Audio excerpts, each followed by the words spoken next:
Hey heroes, I want to take you through a shutdown and cleaning and dressing for the BIPAP. Okay, so we're ready to shut it down. We press the ventilator, shut down, turn it off. This shuts the unit down. Now we want to disassemble. We want to take this simply unscrews and that releases that little ball that's on each circuit that we get. We have the pressure line, it pulls off. We take this loose here. Now, if the patient is still going to be in the hospital, they've been without BiPAP for a number of days, and they're not, doesn't look like they're going to go back on the BiPAP. I would still keep this circuit for them in their room just in case we don't incur another charge of another setup for that patient. Now, for the home care patients, I love this mask that you've got. It really fits my face so much better than mine that I've got at home. They cannot use this mask simply because this is the exhalation port and it's built into the circuit. They can't use this circuit with their BiPAP or their home CPAP or home BiPAP.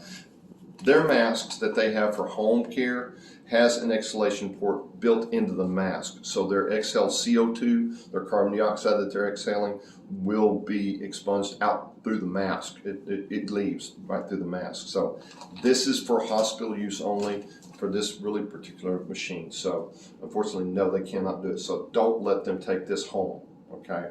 We're just keeping it in the room in case they possibly need it, okay? All right, great. So we take this. Now, if it's COVID and we're done, we're not leaning in anymore, patient's doing fine, this goes into the hazmat, goes into the canister and thrown away. All right, none of this is savable. Okay, we want to unplug from the wall, press in on the flow meter, push down on the lever, and it comes right loose from the wall. We also want to unplug. Now, I like to have housekeeping leave the machine in the room if possible, or find out another room that they're zapping, and let them zap it. That's what those great machines were for. They were fabulous for disinfecting. It still needs to be wiped down though. So we do purple top, glove up, wipe everything down from top to bottom, all the way down to the wheels. Okay, even though if it's been zapped, it still needs to be wiped down. Touch screen, wipe it all off, really good, clean it up good. At that point now, I'll chase all these lines all the way out, wipe them all the way down. The flow meters, wipe them down very good, get them really good and clean. When it's time to go back up again, when it's time to put another unit on, these are not disposable. These don't throw away. They have not been opened. They can be wiped down, zapped, wiped down, and they can be reused. That's not a problem, okay? Just because they were in the patient's room doesn't mean that they can't be reused, because they can be zapped, wiped down, be good, ready to go. All right, now, because they've never been opened. All right, now, when we get ready to set this back up, so we've got filters, and we've got circuit. These are in the storage room right across from the nurse's station there. There's up on the shelf that says CPAP or CPAP BiPAP circuits, okay, BiPAP circuits. All right, these filters are usually right there by the nebulizers. They're the same as the ones we use with the nebulizer. We want to have two filters, one that's coming out of the machine. This protects the machine from the patient. It also protects the patient from the machine, okay? So we put that on there. This circuit, this comes like this. We just simply attach this on to the filter. Then we plug this unit on here. This end will come like this. We open another filter, place it on here like so. The bag that it comes in, the bag that this circuit comes in, I usually take this, place it right inside, like so, and I will move this arm around where it's not hanging up in the air big too much, and then I'll push this through like so with this exhalation tubing so it holds it in place. I'll also go ahead and take and put the ball in this little holder, unscrew it where it'll go in, and then tighten it back up where it's secure like so. Now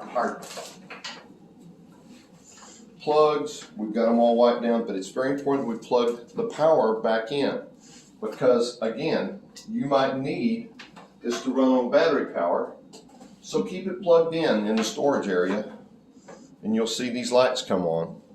That's showing that it is charging and it's plugged in. All right, the oxygen tubing,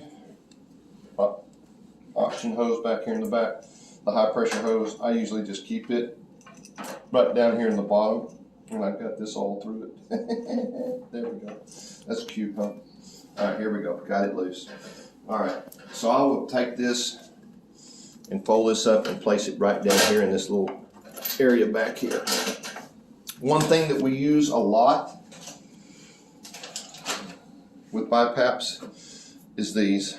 They're up on the shelf, on the same shelf as the BIPAP circuits and masks. They're in a little plastic container there. I take one of these out, leave it in the plastic bag, and put it back here in the back. I'll also probably put a nebulizer set just in case. That way you're not having to go look for a nebulizer set when you need it. Okay? It's all right there for you. Clean sheets. Make sure you take the last one off. We got a patient sticker on there. If you've got somebody that's had recorded data, they need to go. It needs to go in the patient's chart. So we make sure that went to the patient's chart. Make sure this is right down, ready to go with clean sheets, and make sure there's plenty on here. You can make copies if you need to, and place it back on top of the BIPAP. Plastic bag all the way over the top. We don't have to throw the plastic bags away. When we can save the plastic bags, because this is a clean unit. We put a plastic bag over a clean unit. We're putting a plastic bag back over a clean unit, so we can reuse those big plastic bags. Put the plastic bag back over the top of the unit, and it's ready to store, ready to go for the next time, for the next patient. Make sure that you have a small, medium, and large mask that's attached here on the front. It just hangs over this little clip right here in the front. I just push it through one of those little mask fitting holes, the middle one there for the medium size. Put it right there, that's on there. You want to check and make sure that your oxygen tanks are full on both sides. And there's 2 tanks on it, and they're both full. Again, they're not hooked up to the tubing here. The cables are not hooked up to it. But they are full, they're capped, and they're ready to go. So when you need them, they're there. Thanks, heroes. Appreciate you guys. I have just a quick add to the UV robots. I just want to make sure everybody's aware that the light is what kills the pathogens. So whatever is in contact with the light, so you might want to take these bags, these masks off and lay them out on a bedside table or a bed or something. And if housekeeping is going to zap them, then remind them just to turn the machine around, because the only thing that gets killed is what's in direct light. Anything that causes a shadow is not getting killed by the UV. That's why it's still very important that wiping down surfaces is our number one. Absolutely. And then the other thing, when the circuit and the mask and stuff are discarded, when that time comes, it just goes into the trash receptacle, not really a hazmat red bag. It just goes into the COVID trash that's in the room. Trash. Yeah. The COVID trash. Nothing about COVID's in a red bag. Right. Okay. Good. Thank you. Good points. All right. Thank you, guys. Bye.